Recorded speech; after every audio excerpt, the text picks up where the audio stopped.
আমরা এখন মলদ্বারের যে রোগগুলো হয় সেই সম্পর্কে আমাদের আলোচনা। মলদ্বারে অশ্বরোগটা হয়, সেটা কিন্তু খুব কষ্টদায়ক রোগ। আর এটার যে মূল কারণ সেটা হচ্ছে ডাইজেস্ট সিস্টেমের সঙ্গে সম্পূর্ণভাবে যুক্ত। আর ডাইজেস্ট সিস্টেমে যখন সমস্যা হয় তখন কিন্তু মলদ্বারে যে সোলোমিক্স গ্ল্যান্ডগুলো, গ্রন্থিগুলো থাকে বা মিউকাস গ্ল্যান্ডগুলো থাকে, এখানে যে ব্লাড ভেসেলগুলো থাকে, যে ব্লাডে ভেইনগুলো থাকে, এইগুলো যখন ক্ষতিগ্রস্ত হয় তখন কিন্তু এই অশ্বরোগের উৎপত্তি হয়। আর এটা খুব কষ্টকর রোগ। এটা দুই রকমের হয়, ইন্টারনাল এবং এক্সটার্নাল। ভিতরেও হয়, মলদ্বারের বাইরেও হয়। তো এটা অনেক সময় ব্লাইন্ড হয়, মানে রক্ত হয় না, আর কারুর কারুর ব্লিডিং পাইলস হয়, ব্লাইন্ড পাইলস আর ব্লিডিং পাইলস। আর দুটোই কিন্তু খুব কষ্টদায়ক। আর এইগুলো হওয়ার যে কারণ যদি আমরা সেটাকে অ্যানালাইজ করি তাহলে দেখা যায় ডাইজেস্ট সিস্টেম যেটা আমাদের আছে সেটা হচ্ছে এর মূল কারণ। দেখা যায় ডাইজেস্টের জন্য আমাদের সমস্ত অর্গান, ডাইজেস্টিভ সিস্টেমে যে অর্গানগুলো থাকে, যেমন আমরা স্টোমাককে দেখি, আমাদের লিভারকে দেখি, আমাদের প্যানক্রিয়াসকে দেখি, গলব্লাডারকে দেখি, স্প্লেনকে দেখি, ইন্টেস্টাইনকে দেখি, এই সবার কিন্তু যে সিক্রেশন জুসগুলো হয় সেগুলো মিলে কিন্তু ডাইজেস্ট সিস্টেমটাকে কাজ করে। যেমন এক্সাম্পল আমরা দেখি, যেমন লিভার থেকে যে বাইল সল্টটা তৈরি হয় সেইটা কিন্তু আমাদের যে কোলন থাকে তার সংকোচন প্রশাসনকে করতে সাহায্য করে। সেখানে যদি কোনো খারাপ আসে তাহলে কিন্তু সেখানে কনস্টিপেশনের সম্ভাবনা থাকে। যদি আমরা স্টোমাককে দেখি সেখানে কিন্তু যে আমাদের হাইড্রোক্লোরিক অ্যাসিড থাকে, HCl যাকে বলা হয়, সেটা সিক্রেশন আজকাল কম হয়। কেন হয়? বর্তমান সময়ে লোক গ্যাসের ওষুধ খুব খায়, রেবিপারাজোল, প্যান্টোপারাজোল, অমিপ্যারাজোল, এই যে বিভিন্ন যে গ্যাসের ওষুধগুলো নতুন করে আরো অনেক তৈরি হয়েছে, এগুলো যাদের খায় তারা কিন্তু তাদের হাইড্রোক্লোরিক অ্যাসিড সিক্রেশনটা কম হয়ে যায়। আর যখন সিক্রেশন কম হয় তখন কিন্তু কনস্টিপেশন হওয়ার সম্ভাবনা 100% বেড়ে যায়। এছাড়া খাদ্য অভ্যাস, যে খাদ্য অভ্যাস যেটা থাকে সেটাই আমরা দেখি যে নিয়মিতভাবে আমরা খাদ্য খাই না, টাইম মতো মানে সময় মতো খাদ্য খাই না, আর ফাইবারটা কম খাই, কার্বটা বেশি গ্রহণ করি, আর খাওয়ার সময় আমরা চিবিয়ে চিবিয়ে খাবারটা খাই না। একবার যদি মুখে দেওয়া হয় তাহলে কিন্তু আমাদের 30 টাইম চিং করনা চেয়ে চিক করতে হয়, চিবাতে হবে। তাহলে কি হয়, খাবারটা খুব সুন্দরভাবে আমার ছোট টুকরায় বিভক্ত হয়, আর মুখের থেকে সেলবা যে আমাদের সিক্রেশন সেটা ডাইজেস্ট করতে অনেকটা সাহায্য করে। আর যদি মুখে 30 বার আমরা চিবিয়ে নিই তাহলে দেখা যায় আমাদের যে স্টোমাক থেকে যে সিক্রেশন, আমাদের যে লিভার থেকে সিক্রেশন, আমাদের স্টেজ সিক্রেশন, তাদের হজম করতে সুবিধা হয়। আর এতে আমাদের কনস্টিপেশন যেটা হয়, পেটে গ্যাস হয় না, কনস্টিপেশনও হয় না, এতে পেটটা সাফ থাকে আর এই রোগ হওয়ার সম্ভাবনা অনেকটা কম হয়ে যায়।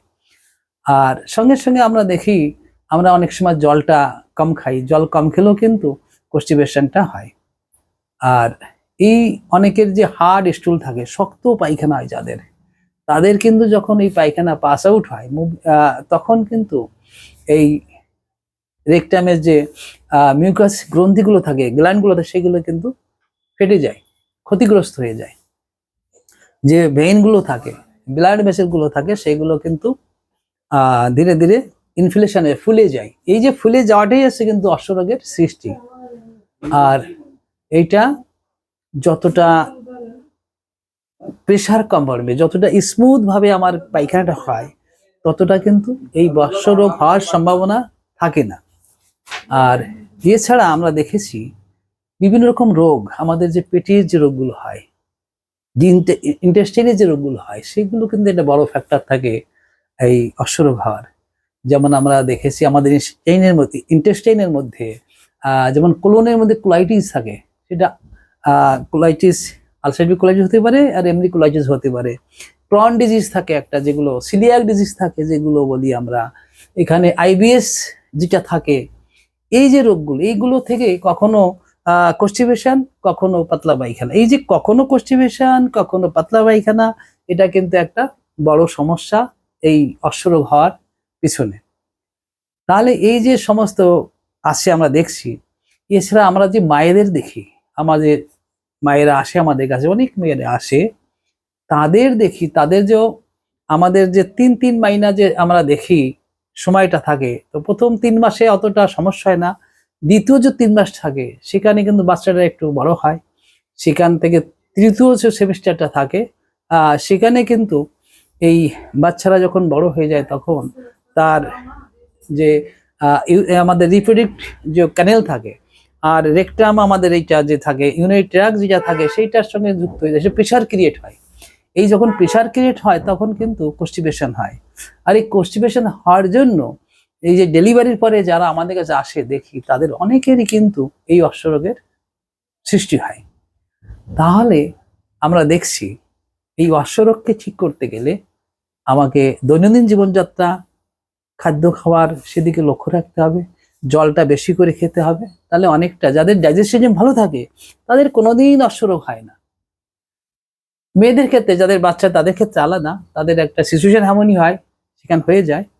কিন্তু যারা আমরা আছি আমাদের লক্ষ্য রাখতে হবে আমাদের ডাইজেস্ট সিস্টেমের দিকে, চিবিয়ে খাওয়ার দিকে, জল বেশি খেতে হবে, তাহলে দেখবে এই রোগটা হওয়ার সম্ভাবনা 99% আপনার থাকবে না।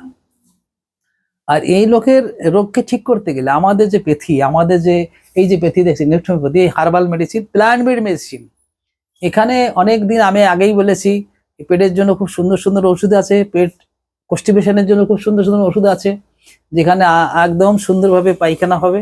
আর এই ওষুধগুলো ইউজ করলে যত দিনের পুরানো হোক না কেন, 10 বছর 5 বছর যত আমরা দেখেছি, তাই ব্লাইন্ড পাইলস হোক, ব্লিডিং পাইলস হোক, ম্যাক্সিমাম 3 মাস উইদাউট এনি সার্জারি 100% ঠিক হয়ে যায়। আজ ইতনাই, আজ এতটাই, নমস্কার।